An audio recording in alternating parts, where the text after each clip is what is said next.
जय श्री कृष्ण। राधे राधे। आइए सुनते हैं संतान की लंबी आयु के लिए रखा जाने वाला जितिया व्रत। पूजा के दौरान जरूर सुने ये व्रत कथा। आइए सुनते हैं जीवित पुत्र का व्रत कथा। सनातन धर्म में संतान प्राप्ति और उनकी मंगल कामना के लिए कई तरह के व्रत और पर्व का जिक्र किया गया है। इन्हीं में से एक है जीवित पुत्रिका या जितिया पर्व।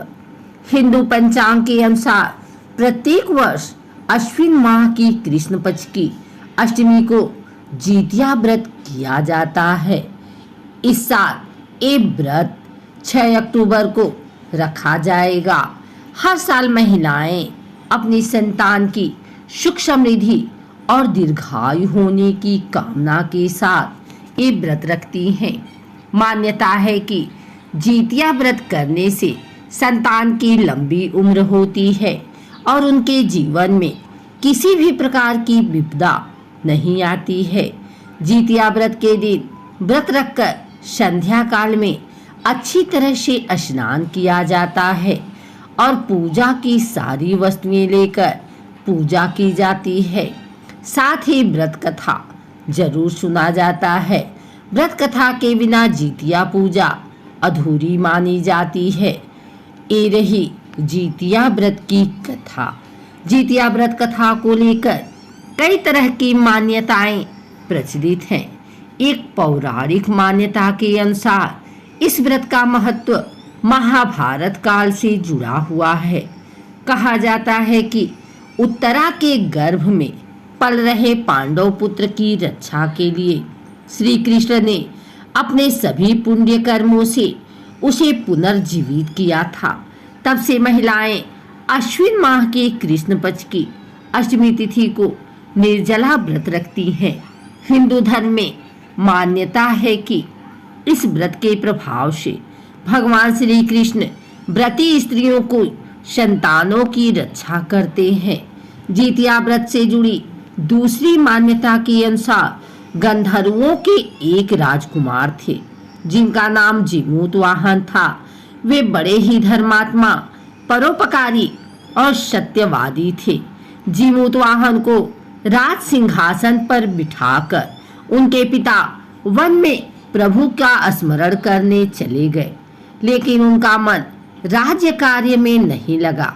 वे राजपाट की जिम्मेदारी अपने भाइयों को देकर अपने पिता की सेवा के उद्देश्य से उनके पास वन में चले गए। वन में ही उनका विवाह मलयवती नाम की कन्या से हुआ। एक दिन वन में भ्रमण करते हुए उनकी भेंट एक वृद्धा से हुई जो नागवंश से थी।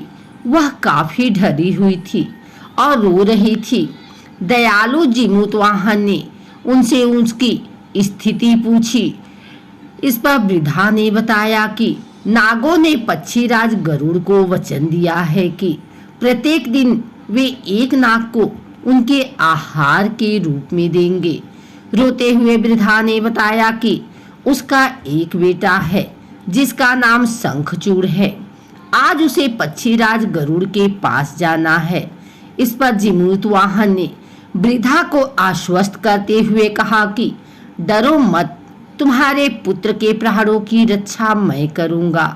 आज तुम्हारे पुत्र की जगह स्वयं को लाल कपड़े से ढककर शिला पर लेटूंगा। नियत समय पर जीमूतवाहन पक्षीराज गरुड़ के समक्ष प्रस्तुत हो गए। लाल कपड़े में लिपटे जीमूतवाहन को गरुड़ अपने पंजों में दबोचकर साथ लेकर चल दिए। उस दौरान उन्होंने जीमूतवाहन की आंखों में आंसू निकलते देखा और कराहते हुए सुना।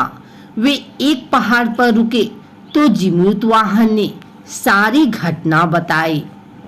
पक्षीराज गरुड़ जीमूतवाहन के साहस, परोपकार और मदद करने की भावना से काफी प्रभावित हुए। उन्होंने जीमूतवाहन को प्राण दान दे दिया और कहा कि वे अब किसी नाग को अपना आहार नहीं बनाएंगे। इस तरह से जीमूतवाहन ने नागों की रक्षा की।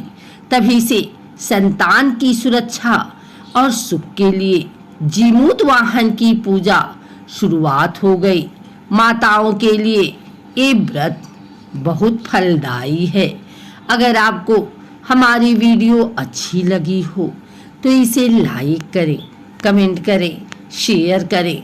हमारे चैनल को सब्सक्राइब करके बेल नोटिफिकेशन ऑल पर सेट कर लें ताकि आगे आने वाली वीडियो सबसे पहले आप तक पहुंच सके।